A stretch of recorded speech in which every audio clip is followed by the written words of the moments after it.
We're just returning from executive session.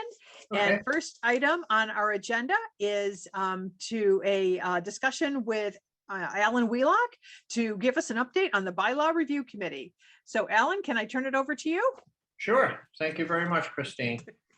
I think all of you received probably a month or a month and a half ago a recap that I created really on behalf of the members of the bylaw review committee, because the committee was created by the Board of Selectmen, believe it or not, 6 years ago.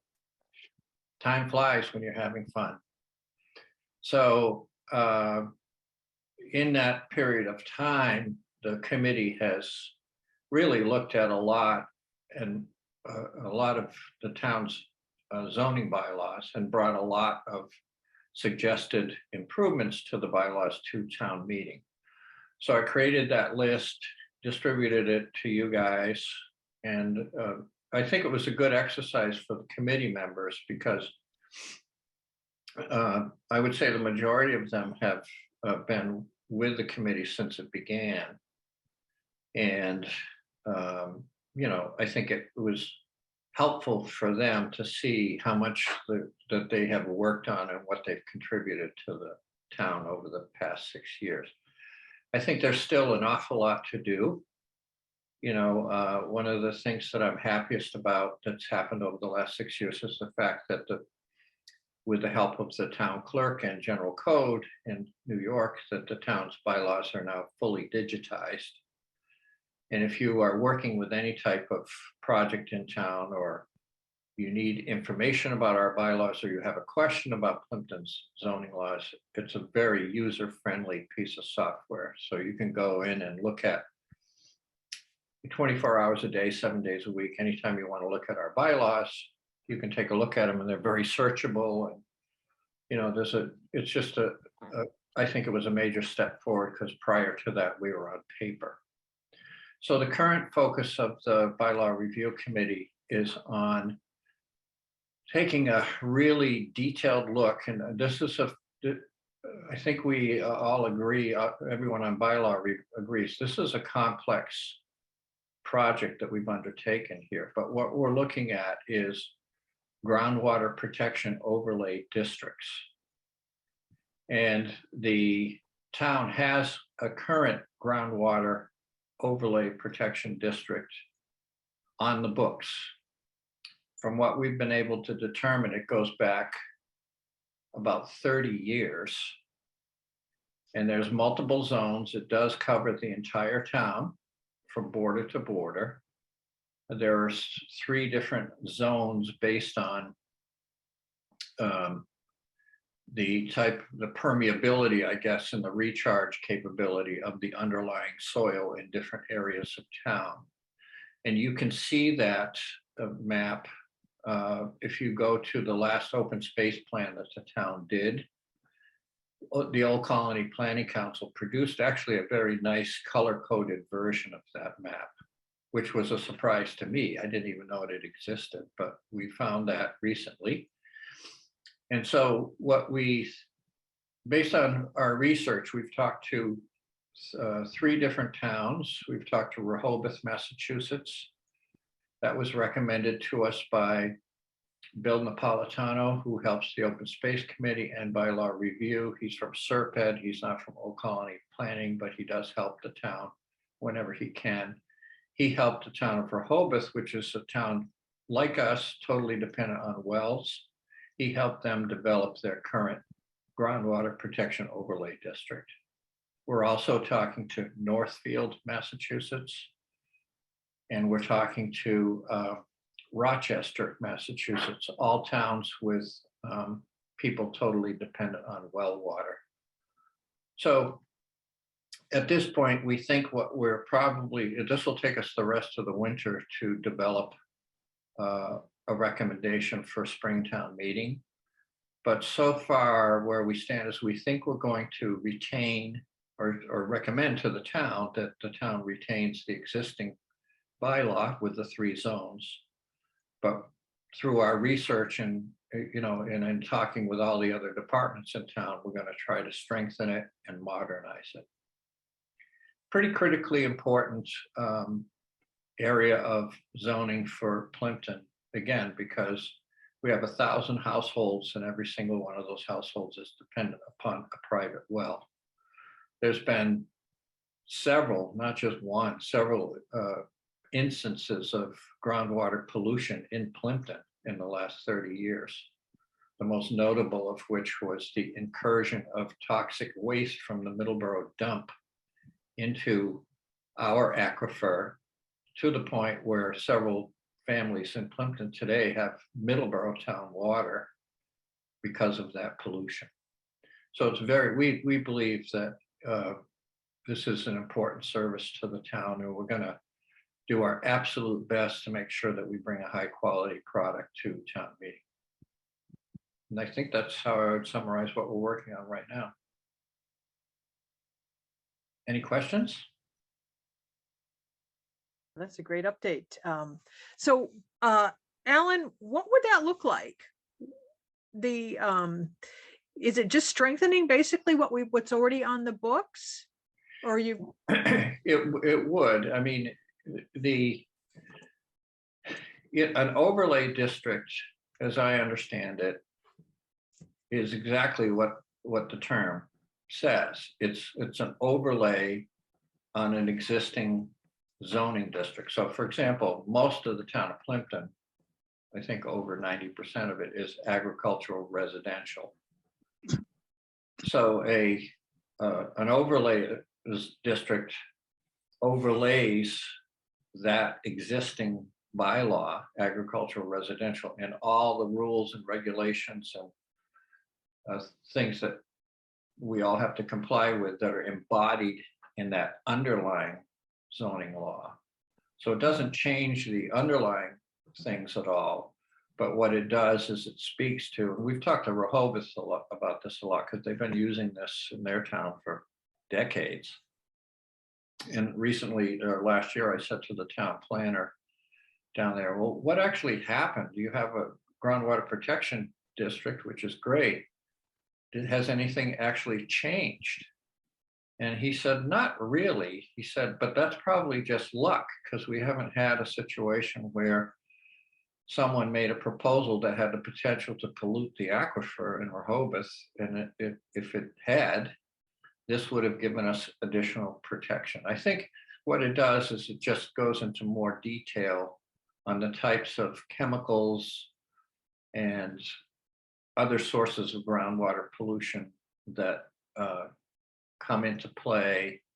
And the key thing that these overlay districts do is if someone was going to embark on a project that had the potential to create groundwater pollution, they have to go to the planning board. The planning board becomes the governing body to enforce this law, or help to, I should say, help to enforce it. It has to be enforced by the ZEO, just like everything else. Thank you, Alan. Sure.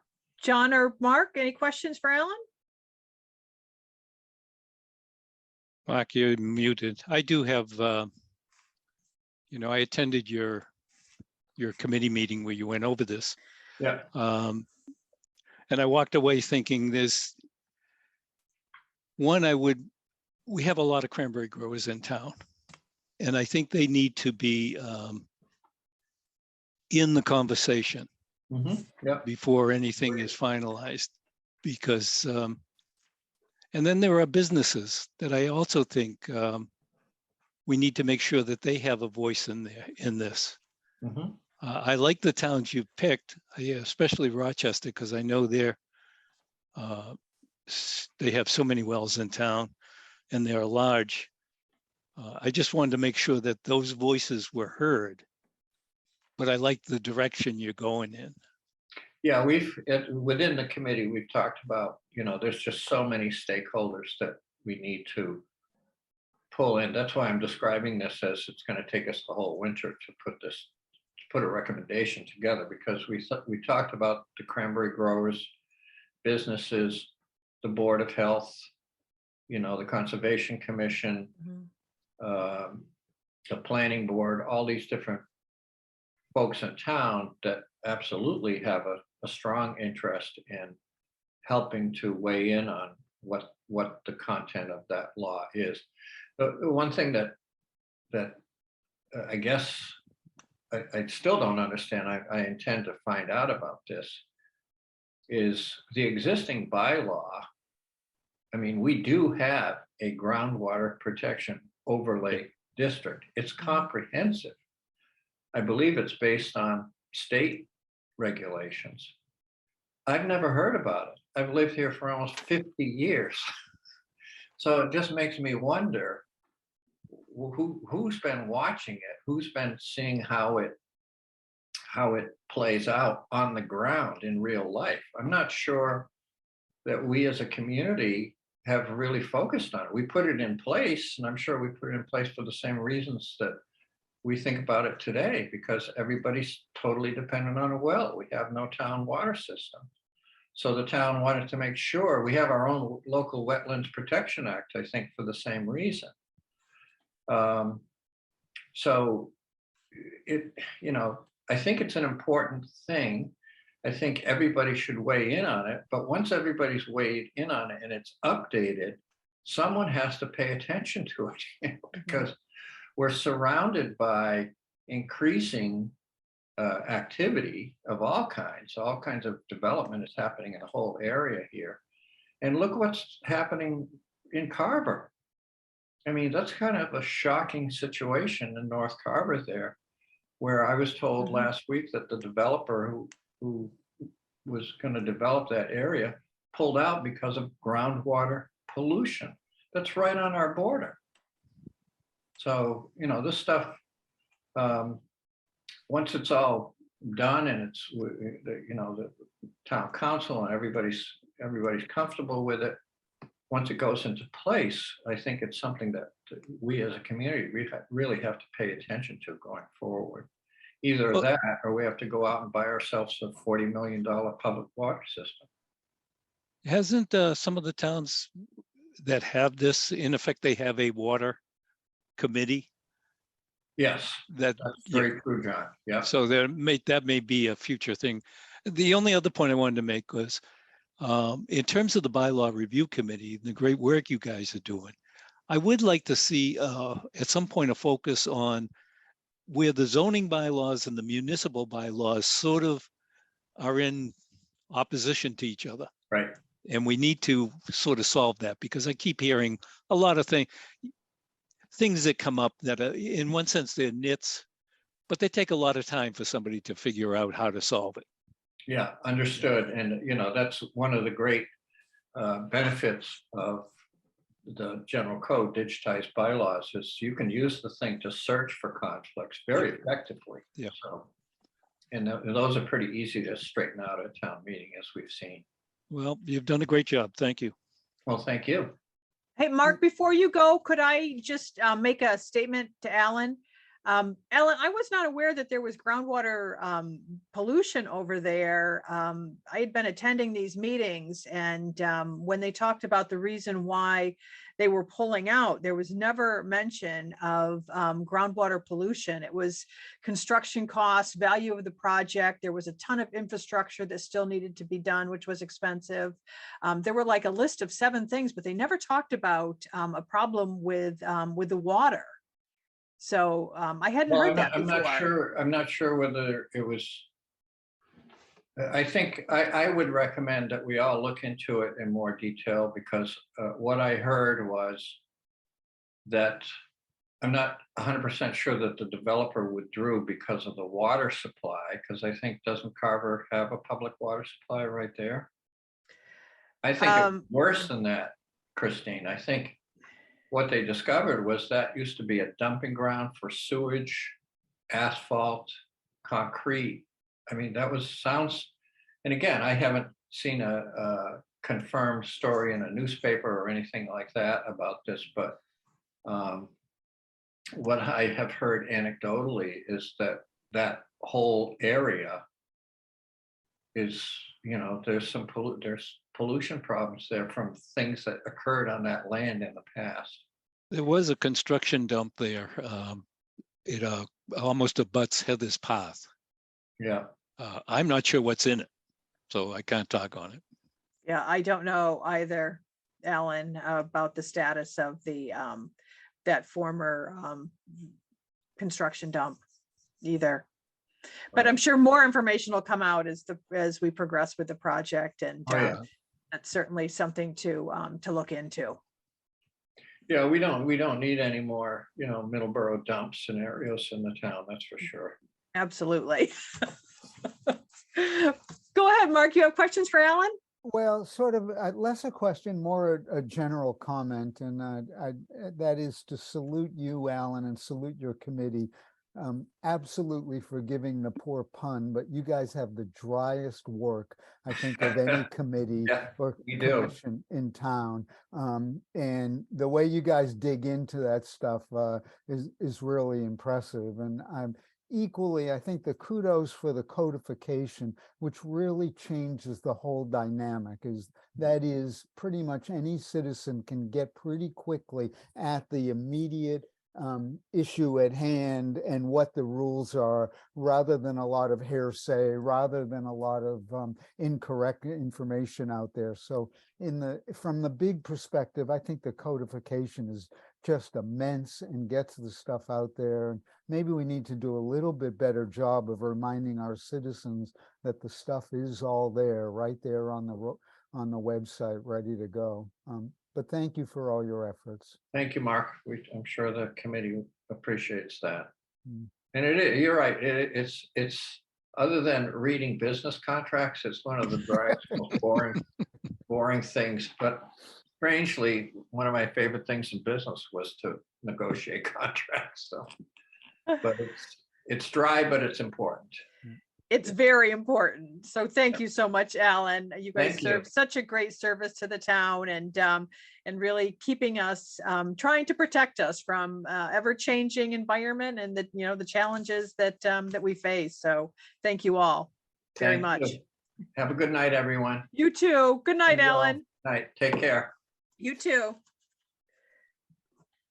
All right, so next item on the agenda is the Class 2, 3, and scrap license renewals for 2023. Mark, did you have anything you wanted to say on these, or John, either one of you? I was left with the task of doing some inspections. Appreciate the opportunity to be of service to the community. I did visit each of the sites with particular emphasis this year on the number of vehicles allowed in the conditions, and visited actually each site 3 times, and was pleased to see that they all seem to be within compliance, particularly in the condition of number of vehicles on display, the secondhand vehicles. Great, thank you, Mark. John, did you have anything you wanted to add before we I didn't do a thing this week. Let's move on. All right, let's do it. All right, so I'll make a motion in a group, and then we can approve the renewal based on the existing conditions and any special terms that we've previously approved. So I'll make a motion that for LB's Salvage, we approve a Class 2, a Class 3, and a scrap metal license. For Angels Auto and Towing, a Class 2 license. For Bridge Bike, I think that was formerly Plympton Cycles, I believe, is now Bridge Bike, Class 2 license. Christine? Yep. Excuse me, Christine. Yep, go ahead, Bree. Bridge Bike was up in the Oh, thank you. store. Okay. School. Perfect. Okay, thank you. Okay, thank you. Carry Auto, Class 2, Competition Auto Body, Class 2, Motorsports. Oh, that's Mr. True's operation. Class 2, Plympton Cycles, Class 2. So I'll move that we approve the renewal of all the aforementioned licenses effective January 1st, 2023 through December 31st, 2023, including any special terms, conditions, and/or hours of operation as previously approved. Second, All right, roll call vote. Mr. Russo, yes. Mr. Trainer, Yes. Mrs. Joy, yes. Okay. All right. Next item, license renewals, any outstanding for 2023? Bree, do we have anything that's outstanding? No, you do not. All set. Excellent. Okay. Now that we've got you, how about warrants paid? The warrants were up to date at Wednesday's meeting. They weren't done on Thursday. Lisa did them early. Okay. So we're paid today. and Okay. So reported. nothing to report. Perfect. All right. Thank you. Yeah, thank All you. right, Liz, anything in the town administrators updates? Just very briefly, I was alerted today that we have received the $24,500 in grant funding from Community Compact. And that's for an emergency preparedness plan for the town.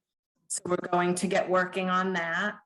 And additionally, we've been working on finalizing some edits to the budget sheets for next year. So I should be sending those around to all of you in the next couple days to see if anybody has any input or any other suggestions that they want us to take into consideration before those are fully finalized and we send them out.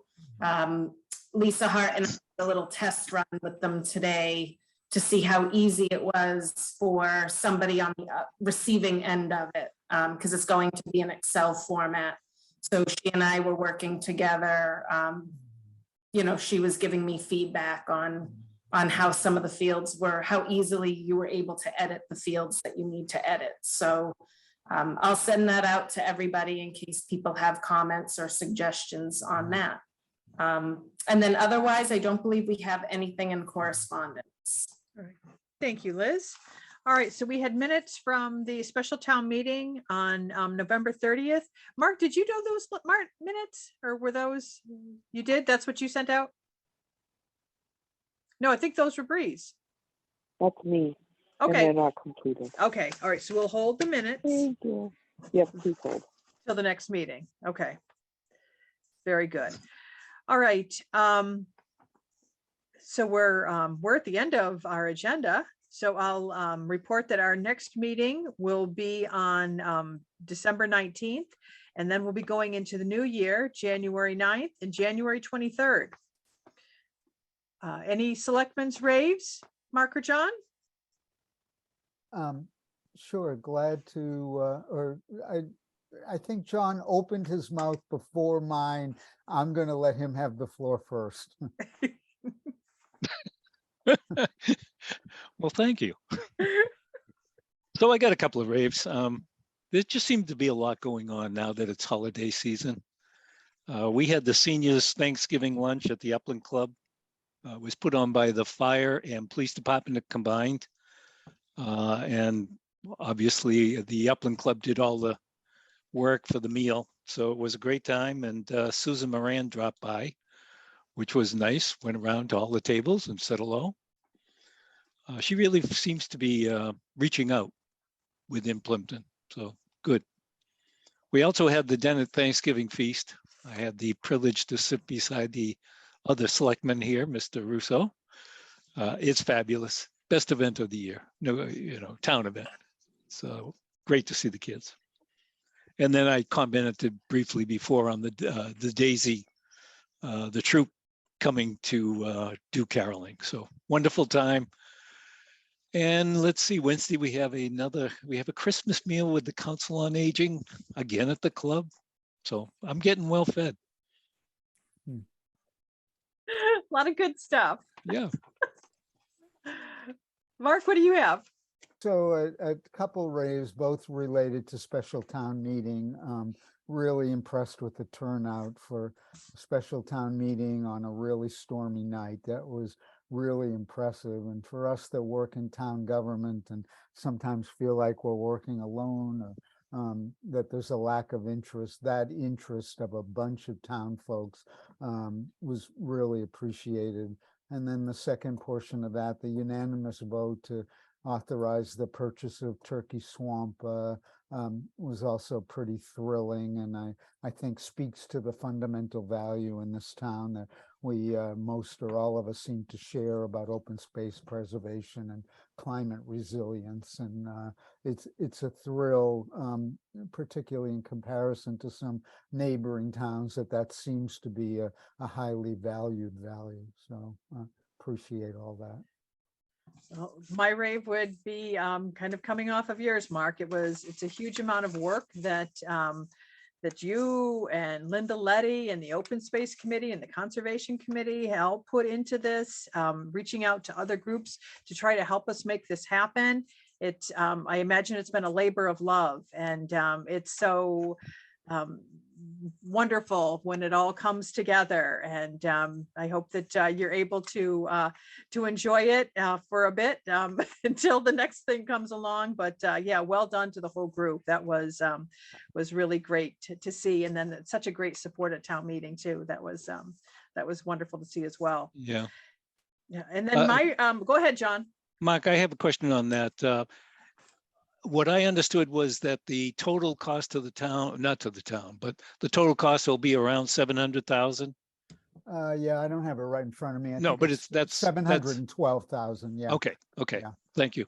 All right. And then my rave is going to be for Bree, our assistant, who it is quite an undertaking to get all of the liquor licenses and all of these class 2 documentation all together with proof of insurance and everything else she needs to work with the state to make sure that that all of our ducks are in a row to present this to us. So well done, Bree. Thank you very much. Great job.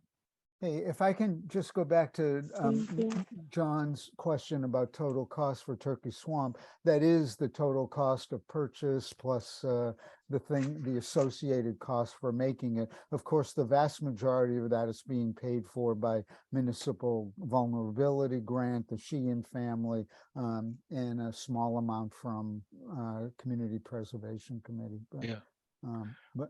I announced it at the when we had the caroling. We were waiting for the kids to come over, and I think the room was really appreciative, because 300 acres for basically 70,000 or 80,000 of our money is just phenomenal. It's it really cool. is. Pretty cool. Yeah, great return on investment. Yeah. We like those. All right, that's all we've got for tonight. So I'll make a motion to adjourn. Do we have a second?